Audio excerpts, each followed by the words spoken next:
So dito, magpa-primer tayo. Yan. First time ko magpintura ng motor. Yan yung grab bar ng MIUI. So, unang ginawa ko dyan, yan, primer na agad. So, hindi ko na video yung yun, nilagyan ko siya ng paint stripper, pantanggal ng pintura. So, yan, primer gray. Yun ang step. Yan nga pala yung mags ko sa yung shock sa Aerox.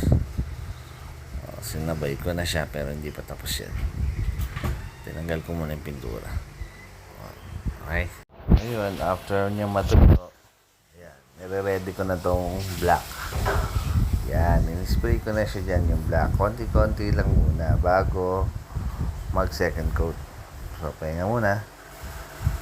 Konti muna, okay. Tinatanggal ko muna yung pintura ng shock ko sa Aerox. Yan, Makati yan. Makati yun, sakit kaya nagugas ako.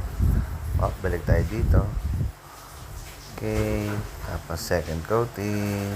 Yan. So, second coating. Yung grab bar dyan, yung gilid niya, hindi ko masyado napinturan kasi nakasandal lang siya. Mas maganda kung nakasabit. Pipinturahan para lahat nakukuha ang pinturahan. Yan. Yan. May tinanggal ako doon ng spring.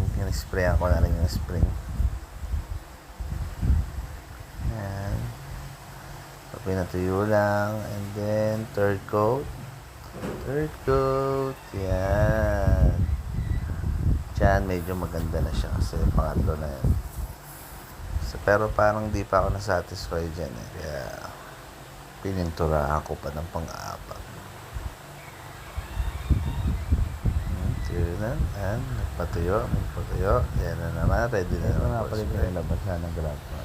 Ganda. Ito na naman yung shock. Okay naman.